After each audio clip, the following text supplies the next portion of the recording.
പ്രായം ഒരു വലിയ ഘടകമല്ല. ഒരു പരിചയക്കുറവ് നമുക്ക് 21 വയസ്സിൽ കാണാൻ ചാൻസ് ഉണ്ട്. പക്ഷെ എന്നെ സംബന്ധിച്ചിടത്തോളം ഞാൻ പറയുകയാണെങ്കിൽ പ്രായം എന്തും ആയിക്കോട്ടെ, ആൾക്കാർക്ക് വേണ്ടി എന്തൊക്കെ ചെയ്യാൻ നമ്മൾ തയ്യാറാണ്. അത് എത്രത്തോളം തന്നെ നമ്മൾ സ്ട്രോങ് ആയിട്ട് നമ്മളെ നിലപാടിൽ നമ്മൾ ഉറച്ചു നിൽക്കും. അത് എത്രത്തോളം നന്നായിട്ട് മുന്നോട്ട് കൊണ്ടുപോകാൻ പറ്റും. അത് 21 വയസ്സിലാണ്, 40, 60 വയസ്സിലേക്ക് അത് ഏറ്റവും നമ്മുടെ ബെസ്റ്റായിട്ട് നമ്മൾ ചെയ്യാൻ പറ്റുന്നുണ്ടോ, ചെയ്യുമോ എന്നതിലാണ് കുറച്ചുകൂടെ കാര്യമെന്ന് ഞാൻ വിശ്വസിക്കുന്നു. പല നഗരസഭ എടുക്കുകയാണെങ്കിൽ എൻ്റെ പേഴ്സണലായിട്ടുള്ള വാർഡുകളിലേക്ക് എനിക്ക് പല പല പ്ലാൻസ് ഉണ്ട്. നഗരസഭ ആസ് എ ഹോൾ എടുക്കുകയാണെങ്കിൽ ആദ്യം തന്നെ നമുക്ക് മുടങ്ങിപ്പോയ കുറേ, അല്ലെങ്കിൽ പകുതി വച്ച് നിർത്തിയ കുറേ പ്രോജക്ട്സ് ഒരു മുനിസിപ്പാലിറ്റിയാണ്. അതൊക്കെ ഒന്ന് പൊടി തട്ടിയെടുത്ത് അതിൻ്റെ ബാക്കി എന്താണെന്നൊന്ന് ചിന്തിക്കണം. അല്ലെങ്കിൽ പുതിയ പ്ലാൻസിന് തുടക്കമിടണം. അതിനൊരു നല്ലൊരു അടിത്തറ ഇട്ട് നാളുകളിൽ വരുന്ന അധ്യക്ഷന്മാർക്ക് അത് കുറച്ചുകൂടെ നന്നായിട്ട് കൈകാര്യം ചെയ്യാൻ പറ്റണം. അവിടുത്തെ സാമ്പത്തിക നമ്മുടെ ഇൻകം ആട്ടെ, നമ്മുടെ എക്സ്പെൻസ് ആട്ടെ, അതൊക്കെ ഒന്നുകൂടെ പഠിച്ച് നമ്മളുടെ ഇൻകം ഒന്ന് വർദ്ധിപ്പിക്കണം എന്ന് ആഗ്രഹമുണ്ട്.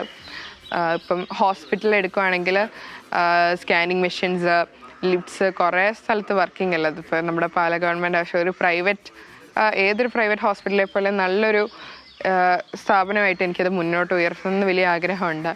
പാല സ്റ്റേഡിയം ഒത്തിരി മെയിൻ്റെനൻസ് ആസ് ഓഫ് നൗ റിക്വയർമെൻറ്റിലുള്ളതാണ്. അത് എല്ലാം റിക്വയർമെൻറ്റ്സ് എല്ലാം ഫുൾഫിൽ ചെയ്ത് ഒരു ഇൻ്റർനാഷണൽ ലെവലിലേക്ക് ഉയർത്തണം എന്ന് ആഗ്രഹമുണ്ട്. ഒത്തിരി മത്സരങ്ങളെല്ലാം അവിടെ സംഘടിപ്പിക്കണം എന്നുള്ളതൊരാഗ്രഹമാണ്. പിന്നെ പറയുകയാണെങ്കിൽ ഒത്തിരി ഒരു മഴ പെയ്താൽ നമുക്ക് ഒത്തിരി ഡ്രെയിനേജ് പ്രോബ്ലംസ് പാലായിൽ വരുന്നുണ്ട്. അപ്പോൾ അതിൻ്റെ കൂട്ടത്തിൽ തന്നെ നമുക്ക് മാലിന്യത്തിൻ്റെ പ്രശ്നങ്ങൾ വരുന്നുണ്ട്. അപ്പോൾ അത് മീനച്ചിലാറ്റിൽ പൊല്യൂട്ട് ആവാണ്ട് മാലിന്യ സംസ്കരണത്തിന് വേണ്ടി കുറച്ച് എക്സിസ്റ്റിംഗ് പദ്ധതികളുണ്ട്. അതൊക്കെ ഒന്ന് മോഡിഫൈ ചെയ്യണം. ഇപ്പം തൊഴിലുറപ്പ് പദ്ധതികളാണെങ്കിലും അത് ബാക്കിയായിട്ട് ചെയ്യണം. ഇപ്പം പിന്നെ തെരുവുനായ പ്രശ്നമുണ്ട്. അതിൻ്റെ ലീഗാലിറ്റി അനുസരിച്ച് ആ പ്രോബ്ലം ഫിക്സ് ചെയ്യണം. പിന്നെ ജീവിത നിലവാരം ഉയർത്തണം തന്നെയായിരിക്കും എൻ്റെ ഫസ്റ്റ് ആൻഡ് പ്രൈമറി ഗോൾ. ഇപ്പം ദാരിദ്ര്യം വളരെ കുറവുള്ളൊരു സ്ഥലമാണ് പാല. അപ്പോൾ നമ്മൾ കേരളം അല്ലെങ്കിൽ ഇന്ത്യ വെച്ച് കൊടുക്കുമ്പോൾ കോട്ടയം, പാലയൊക്കെ ഏറ്റവും ദാരിദ്ര്യം കുറവുള്ളൊരു മേഖലയാണ്. അപ്പം ഫുഡ് എന്നുള്ളൊരു എമ്യൂണിറ്റി കഴിഞ്ഞാൽ പിന്നെ ഹൗസിംഗ് ആയിരിക്കും ഞാൻ പ്രയോറിറ്റി കൊടുക്കുക. എല്ലാവർക്കും വീടെന്നുള്ളൊരു സ്വപ്നം സഫലമാക്കാൻ നഗരസഭയ്ക്ക് ചെയ്തു കൊടുക്കണം.